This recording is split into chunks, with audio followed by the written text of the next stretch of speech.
যুক্তরাজ্যে বাংলাদেশিদের সম্পদ জব্দ প্রমাণ করে টাকা পাচার হয়েছে। মন্তব্য গভর্নরের। অর্থ উদ্ধারে দেশে বিদেশে মামলার উদ্যোগ।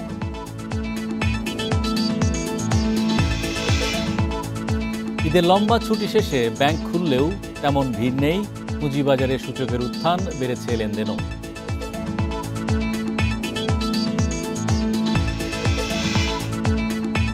নেপাল থেকে ৩৮ মেগাওয়াট জলবিদ্যুৎ আসছে বাংলাদেশে। ভারতীয় ট্রান্সমিশন চার্জ সহ প্রতি ইউনিটের দাম প্রায় ৭.৫ টাকা। আমন্ত্রণ অর্থনীতি সারাদিনে, আপনাদের সাথে আছি আমি হরি সাহা। শুনছিলেন শিরোনাম, এবার জানাবো বিস্তারিত। যুক্তরাজ্যে বাংলাদেশিদের সম্পদ জব্দ হওয়াই প্রমাণ করে দেশ থেকে টাকা পাচার হয়েছে। পাচার হওয়া এসব অর্থ ফেরত আনতে শিগগিরই আইনি প্রক্রিয়া শুরু হবে বলে জানিয়েছেন বাংলাদেশ ব্যাংকের governor doctor Ahsan H Mansur. দুপুরে মতিঝিলে কেন্দ্রীয় ব্যাংকে সাংবাদিকদের তিনি এসব কথা জানান। তিনি বলেন, ব্যাংক একীভূত একটি চলমান প্রক্রিয়া, তবে কর্মীদের আতঙ্কিত হওয়ার কিছু নেই। অর্থনীতির অবস্থা পর্যালোচনায় গঠিত শ্বেতপত্র কমিটির তথ্য মতে বিগত ১৫ বছরে ব্যবসায়ী, রাজনীতিবিদ, আমলাদের সংঘবদ্ধ চক্রের দুর্নীতির মাধ্যমে দেশ থেকে পাচার হয়েছে $২৩৪ বিলিয়ন। এসব অর্থের বেশিরভাগ চলে গেছে দুবাই, যুক্তরাষ্ট্র ও যুক্তরাজ্য সহ বিশ্বের বিভিন্ন দেশে।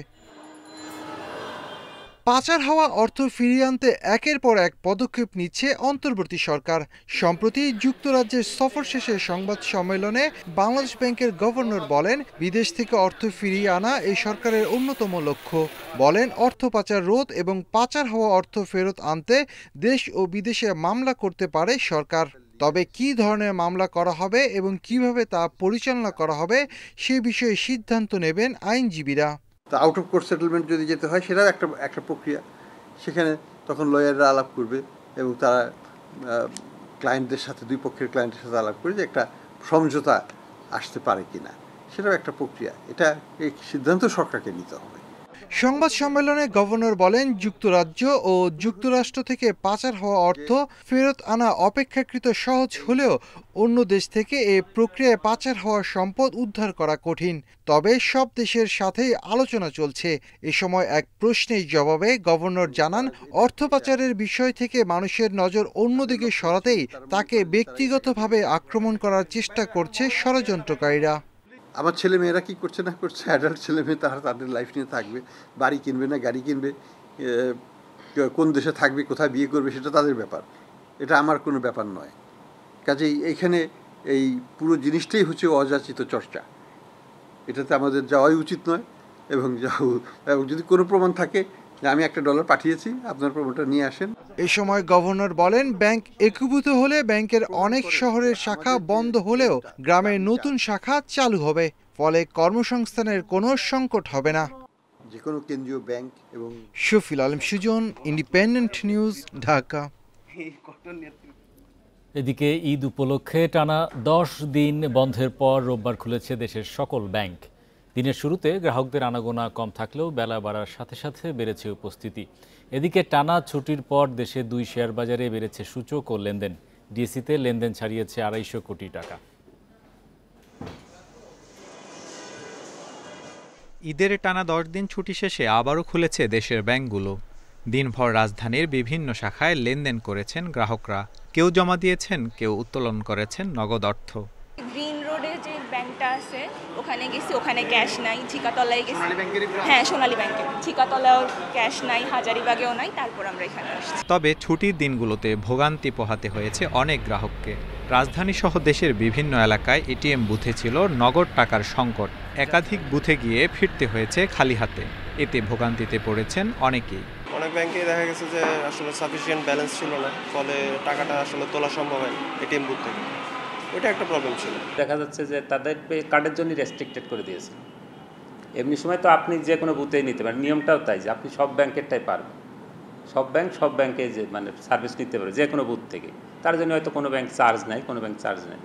কিন্তু এই সব ক্ষেত্রে গত ঈদেও দেখা গিয়েছিল যে রেস্ট্রিক্টেড করে দিয়েছে যে আমার ব্যাংক শুধু আমার কার্ড হোল্ডারটাই সার্ভিস নিতে পারে। বাংলাদেশ ব্যাংক বলছে, দীর্ঘ ছুটিতে টাকা উঠানোর বাড়তি চাপে এমন সমস্যা হয়েছে। যারা কারণ ছাড়া এটিএম বুথ বন্ধ করেছেন তাদের বিরুদ্ধে ব্যবস্থা নেওয়ার কথাও জানান কর্মকর্তারা।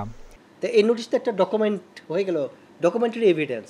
আমি তো এটা দেখেই তাকে বলতে পারবো যে আপনি এই ধরনের নোটিশ সার্ভ করলেন কি হবে, যেখানে আমার নির্দেশনা আছে কোনো এটিএম বুথই মানে অর্থ ছাড়া থাকবে না, এবং আপনারা মানে সিকিউরিটি এনশিওর করবেন এবং মানুষের নিরবচ্ছিন্ন সেবাও যাতে আপনি এনশিওর করবেন, সেটা বলেই আপনি আমার কাছ থেকে এই এটিএমের জন্য লাইসেন্স নিয়েছেন। তারপরে এই নোটিশ আপনি কী হবে, এটা ইলিগেল একটা নোটিশ। এদিকে সপ্তাহের প্রথম কার্যদিবসে শেয়ার বাজারে দিনের শুরুতে শঙ্কা থাকলেও শেষে স্বস্তি দেখা গেছে। ডিএসইর প্রধান সূচক ডিএসইএক্স 14.91 পয়েন্ট বেড়ে দাঁড়িয়েছে 4,724 পয়েন্টে। লেনদেন হয়েছে 263 কোটি 2 লাখ টাকার শেয়ার। সিএসইর সার্বিক সূচক বেড়েছে 45 পয়েন্টের বেশি। Tarek Hossain, independent news, Dhaka. পাচারের অর্থ ফেরানোর উদ্যোগ নিয়ে গভর্নর সাংবাদিকদের সঙ্গে সংবাদ সম্মেলন করেছেন। সেইখানে উপস্থিত ছিলেন আমাদের সহকর্মী শফিউল আলম সুজন। বিস্তারিত জানতে বার্তাকক্ষ থেকে তিনি আমাদের সঙ্গে যুক্ত হচ্ছেন। সুজন, আপনি তো সেই সংবাদ সম্মেলনে ছিলেন। গভর্নর আসলে নির্দিষ্ট করে কি বলেছেন? আসলে যুক্তরাজ্যের বাইরেও কোন কোন দেশে পাচার হওয়া অর্থের খোঁজ পাওয়া গেছে এবং সেই সব দেশের থেকে অর্থ ফেরাতে কি ধরনের উদ্যোগ আসলে নেওয়া হচ্ছে? আপনি জানেন যে বিগত আওয়ামী লীগ সরকারের আমলে এই আমলটাতে কিন্তু আসলে যেই পরিমাণ টাকার পাচার হয়েছে শুধু ব্যাংকিং চ্যানেলের মাধ্যমে 2.5 থেকে 3 লাখ কোটি টাকার মতো ব্যাংকিং চ্যানেলে হচ্ছে দেশের থেকে হচ্ছে আসলে অর্থ পাচার হয়েছে। অর্থগুলো পাচার হওয়ার কিন্তু বিভিন্ন প্রক্রিয়া আছে। সেই কখনো হুন্ডির মাধ্যমে হয়েছে, কখনো ওভার ইনভয়েস ও আন্ডার ইনভয়েসের মাধ্যমে এই পাচার হয়েছে। গভর্নর যে কথাগুলো আজকে সংবাদ সম্মেলন কথা বলেছেন, আপনি এটাও জানেন যে কিছুদিন আগে গভর্নর এই যুক্তরাষ্ট্রে গিয়েছিলেন। এই যুক্তরাজ্যে যাওয়ার পর সেখানে কিন্তু প্রধান উপদেষ্টাও ছিলেন। এই যে যুক্তরাষ্ট্রে গিয়েছে এবং এই ক্ষেত্রে কিন্তু তারা হচ্ছে অর্থ পাচারের কিন্তু প্রাথমিক একটি ধারণার সাথে কিন্তু একটি মামলার যে প্রক্রিয়াতে যাবে সেই প্রক্রিয়ার জন্য কিন্তু আইনজীবীদের সাথে কথা বলেছেন। এবং এই আইনজীবীদের সাথে যখন কথা বলেছেন তখন কিন্তু আইনজীবীরা তাদেরকে বিভিন্ন ধরনের মামলার কথা বলেছেন। একটা হচ্ছে যে এই মামলাগুলো আসলে কোন প্রক্রিয়ায় করা হবে, কোন প্রক্রিয়ায় করা হলে আসলে এই মামলা করা হলে পরবর্তীতে অর্থ উদ্ধার করা হবে, সেই বিষয়টি কিন্তু আসলে গুরুত্বপূর্ণ। সেই ক্ষেত্রেই কিন্তু আসলে সরকারকে সিদ্ধান্ত নিতে হবে যে আসলে কোন প্রক্রিয়ায় এখানে সিভিল মামলা করা হবে নাকি হচ্ছে ক্রিমিনাল মামলা করা হবে, সেই বিষয়টা কিন্তু আসলে গুরুত্বপূর্ণ। সেই কোন মামলা করলে এবং কে কীভাবে দোষী, সেই সবগুলো বিষয় কিন্তু আসলে আইনজীবীদের সাথে কথা বলা হবে এবং আইনজীবীরা কিন্তু এই বাংলাদেশে আসবে এবং আইনজীবীদের সাথে কথা বলেই কিন্তু পরবর্তীতে এবং সিদ্ধান্ত নেওয়া হবে কোন মামলাগুলি বাংলাদেশে করা হবে, কোন মামলাগুলি সে বিদেশে করা হবে। এবং সেই প্রক্রিয়ার মাধ্যমে যে মামলাগুলি করা হবে এবং সেই প্রক্রিয়ার কিন্তু একটু ধীরগতি হলেও কিন্তু গভর্নর আমাদেরকে বলেছেন সেই প্রক্রিয়ার মাধ্যমে আসলে মামলার মাধ্যমে অর্থ উদ্ধার করা সম্ভব। এবং অর্থ উদ্ধার করলেই কিন্তু শুধু যে এই ব্যাপারটা নয়, এবং আরেকটি কথা বলেছে যে সেটেলমেন্ট, ঠিক আছে, বা সমঝোতার মাধ্যমে কিন্তু আসলে দেখা যাচ্ছে কি গভর্নর বলেছেন যে অর্থ উদ্ধার করা হবে। কারণ অর্থ উদ্ধার একটি দীর্ঘ প্রক্রিয়া। আপনি জানেন, আমি সমঝোতার বিষয়টা একটু বিস্তারিত জানতে চাচ্ছি। গভর্নর এর আগেও বলেছিলেন যে পাচারকারীদের সাথেও হয়তো কথাবার্তা বলবেন বা সমঝোতার চেষ্টা চলবে, যে তারা যদি নির্দিষ্ট শর্তে দেশে টাকা ফেরত আনে সে বিষয়ে তিনি প্রস্তাব দিবেন। আসলে সুনির্দিষ্টভাবে কি বলেছেন, বিস্তারিত যদি একটু জানান। আপনি জানেন যে অর্থ পাচার হয়, যখন অর্থ পাচার হয় তখন অর্থগুলো কিন্তু বিভিন্ন প্রক্রিয়ায় আসলে যায়। এই প্রক্রিয়াটা কখনো সরাসরি একটি দেশে যায়, কখনো হচ্ছে একটি দেশের মাধ্যমে অন্য একটি দেশে যায়। এই ক্ষেত্রে কিন্তু আসলে প্রমাণ করা খুব কঠিন হয়ে পড়ে যে এই আইনের মাধ্যমে যে প্রক্রিয়াতে আসলে এই যাবে সেই প্রক্রিয়াটা কিন্তু জটিল, এবং জটিল বলতে 4 থেকে 5 বছর পর্যন্ত আসলে অর্থ উদ্ধারের ক্ষেত্রে লেগে যায়। এই ক্ষেত্রে হচ্ছে গভর্নর সবচেয়ে বেশি জোর দিয়েছেন। এর আগেও আমাদেরকে বলেছেন যে সমঝোতার মাধ্যমে, সমঝোতাটা হচ্ছে এইরকম অর্থে হবে যে বাংলাদেশের বিভিন্ন যারা ভাবে পাচার করেছে সেই ক্ষেত্রে ওই ব্যক্তি বা প্রতিষ্ঠানকে বা গোষ্ঠীকে সাথে হচ্ছে সমঝোতা হবে যে তাদের মাধ্যমে যে তারা এই দেশে অর্থ ফিরিয়ে আনবে, এবং তাদের মাধ্যমে অনেক সময় দেখা যায় এই দেশের ব্যবসা প্রতিষ্ঠান বা তাদের এই সম্পদ কিন্তু আসলে জব্দ করা হয়েছে। সেই ক্ষেত্রে এই সমঝোতাটা হবে, এবং সমঝোতার মাধ্যমে কিন্তু গভর্নর বলছেন যে এই মাধ্যমে আসলে টাকাটা উদ্ধার করা তুলনামূলকভাবে সহজ এবং দ্রুত আনা সম্ভব। কিন্তু আইনের যে প্রক্রিয়াটা, সেই আইনের প্রক্রিয়াটা যে আন্তর্জাতিক যেসব গবেষণা আছে বা আইনজীবীরাও বলে যে এই আইন প্রক্রিয়ায় যদি আমরা অর্থ উদ্ধার করতে চায় বিদেশ থেকে, সেক্ষেত্রে কিন্তু 4 থেকে 5 বছর লেগে যাবে। এবং আরেকটি কথা আপনাকে না বললেই নয় যে এই যে অর্থ উদ্ধার করা হবে, আন্তর্জাতিক বিভিন্ন গবেষণায়ও দেখা গেছে যে অর্থ উদ্ধারের ক্ষেত্রে যে 10 থেকে আসলে 20% অর্থ উদ্ধার করা হয়। সেক্ষেত্রে একটি বোঝেন যে আইনজীবী নিয়োগ করা হবে, এবং আইনজীবীরা কিন্তু আরেকটি কথা বলেছে যে আইনজীবীদের নিয়োগ করা হবে তারা কিন্তু নিজ উদ্যোগে তারা কস্টিংটা বেয়ার করবে। কারণ হচ্ছে যে এই যে আইনজীবীরা তারা কিন্তু জানে যে আসলে কিভাবে অর্থ উদ্ধার হয় বা কি প্রক্রিয়ায় মামলা করলে ভালো হয়। এই ক্ষেত্রে আইনজীবীদের কিন্তু বাংলাদেশ থেকে কোনো ধরনের পারিশ্রমিক দেওয়া হবে না, কারণ পারিশ্রমিক দেওয়ার ক্ষেত্রে দেখা যাবে কি বাংলাদেশ ব্যাংকের গভর্নর যে পরিমাণ অর্থ উদ্ধার হবে তারপরে তারা তাদের নিজস্ব ফি গ্রহণ করবে, এরকম কি বিষয়টা? জিনিসটা হচ্ছে যে এরকম যে পরিমাণ অর্থ উদ্ধার করা হবে তার একটি পার্সেন্টেজ আইনজীবী আসলে তাদের সার্ভিস চার্জ বলেন বা তাদের এই যে কাজকর্ম করেছে যেটা হচ্ছে যে অর্থ উদ্ধারে, সেই ক্ষেত্রে কিন্তু আসলে তাদেরকে দেওয়া হবে। সর্বোপরি বলতে যাই যে অর্থ উদ্ধারের ক্ষেত্রে কিন্তু অন্তর্বর্তী সরকার নানা ধরনের পদক্ষেপ নিচ্ছে এবং জোরালো ভূমিকা নিচ্ছে। ধন্যবাদ সুজন আমাদের সঙ্গে যুক্ত হওয়ার জন্য। প্রস্তাবিত বাজেটে পোলট্রি শিল্পে করের বোঝা বাড়ায় হুমকিতে পড়বে এ খাত। ডিম মুরগির দাম বৃদ্ধিরও শঙ্কা রয়েছে। আগামী অর্থ বছরের বাজেটে পর্যালোচনা করে এমনটাই জানিয়েছেন এ খাতের শীর্ষ সংগঠনগুলো। এমন পরিস্থিতিতে ভোক্তাদের স্বার্থে নীতি সহায়তার দাবি তাদের। 2025-26 অর্থ বছরের বাজেটে কৃষি, খাদ্য, মৎস্য ও প্রাণী সম্পদ খাতে বরাদ্দ দেয়া হয়েছে 39,620 কোটি টাকা, যা চলতি অর্থবছর থেকে প্রায় 1300 কোটি টাকা বেশি।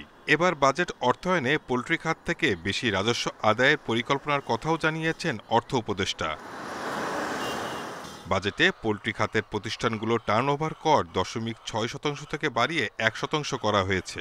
কর্পোরেট কর 15% থেকে বাড়িয়ে করা হয়েছে 27.5% পর্যন্ত। খাত সংশ্লিষ্টরা বলছেন, নতুন করে কর বাড়ালে বিপাকে পড়বে দেশের পোল্ট্রি শিল্প। টেকসই সুফল পেতে সহনীয় কর হারের পাশাপাশি কাঁচামাল আমদানিতে বিদ্যমান অগ্রিম আয় কর কমিয়ে সর্বোচ্চ 1% করার দাবি সংগঠনগুলোর। আমাদের ইন্ডাস্ট্রিটা কিন্তু অন্য অনেকগুলো ম্যাক্রো ইকোনমিক প্যারামিটারকে ভালো করার জন্য কাজ করে। এই কারণে আমাদের উপর যখন একটা প্রেশার দেওয়া হবে তখন চিন্তা করতে হবে আমাদের এই প্রেশারটার কারণে অন্য যে গভর্নমেন্টের যে ম্যাক্রো ইকোনমিক গোলগুলো আছে এগুলোতে কোনো সমস্যায় পড়বে কিনা। এই কারণে আমরা সবসময় চাচ্ছি যে কম দামে ভালো প্রোটিন সরবরাহ করতে। গত বছরের যেই আবেদনগুলো ছিল যে আমাদেরকে ট্যাক্স এক্সাম্পটেড সেক্টরে রাখা, টিডিএস, ডিডিএস এবং এআইটিটাকে 1% নিচে নামায় নিয়ে আসা, এই জিনিসগুলো যদি করা হয় তাহলে আরও ফার্মাররা উৎসাহিত হবে, যারা ফার্মে আছে তারা কন্টিনিউ করবে এবং ডিমের দাম, মাংসের দাম সহনীয় থাকবে। উৎপাদনশীলতা বাড়াতে পোল্ট্রি শিল্পের যন্ত্রাংশ আমদানিতে 60% কর দিতে হয় উদ্যোক্তাদের, যা যৌক্তিক করার আহ্বান তাদের। Shahid Ahmed, independent news, Dhaka. আবারও নেপাল থেকে জলবিদ্যুৎ আমদানি শুরু করেছে বাংলাদেশ। শনিবার রাত 12টা থেকে 38 মেগাওয়াট বিদ্যুৎ বাংলাদেশের গ্রিডে যোগ হয়েছে বলে জানিয়েছে বিদ্যুৎ উন্নয়ন বোর্ড পিডিবি। নেপাল থেকে ভারতীয় সঞ্চালন লাইনের মাধ্যমে এই বিদ্যুৎ আমদানি করছে বাংলাদেশ। নেপাল, ভারত ও বাংলাদেশের মধ্যে ত্রিপক্ষীয় চুক্তি অনুযায়ী এই বিদ্যুৎ সরবরাহ হচ্ছে বলে জানিয়েছে পিডিবি। চুক্তি অনুসারে প্রতি বছর 15 জুন থেকে 15 নভেম্বর 5 মাসের জন্য 40 মেগাওয়াট বিদ্যুৎ আমদানি করবে বাংলাদেশ। এজন্য ব্যবহৃত হবে ভারতের 400 কেভি ট্রান্সমিশন গ্রিড লাইন। এই বিদ্যুতের মূল্য ধরা হচ্ছে প্রতি ইউনিট প্রায় 7.5 টাকা। কাঠমান্ডু থেকে পিটিআই এর প্রতিবেদন বলছে 15 জুন থেকে রাত 12টায় বাংলাদেশে এই বিদ্যুৎ সরবরাহ করা হচ্ছে। চুক্তি বাস্তবায়নের প্রতীকী প্রচেষ্টা হিসেবে গেল বছরের 15 নভেম্বর একদিনের জন্য বাংলাদেশে বিদ্যুৎ রপ্তানি করেছিল নেপাল। সংশ্লিষ্ট সূত্র বলছে আগামী 5 বছরের জন্য নেপাল এই জলবিদ্যুৎ আমদানি করতে সম্মত হয়েছে বাংলাদেশে।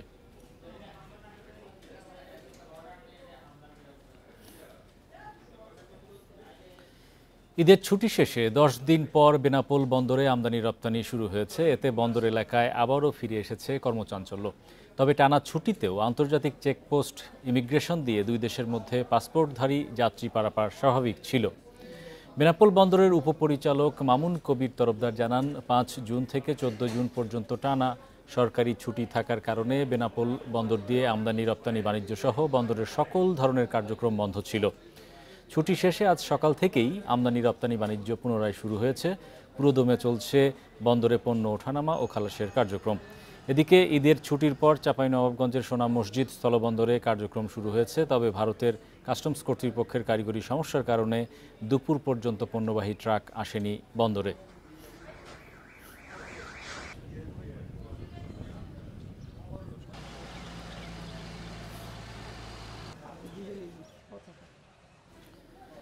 বেনাপোল স্থলবন্দরের কার্যক্রমের বিস্তারিত জানাতে আমাদের সঙ্গে সেখান থেকে যুক্ত হচ্ছেন সহকর্মী এম এ রহিম।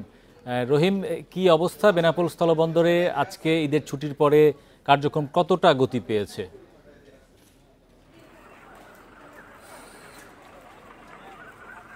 জানেন, আমি এখন দাঁড়িয়ে আছি দেশের বিরাট স্থলবন্দর বেনাপোল।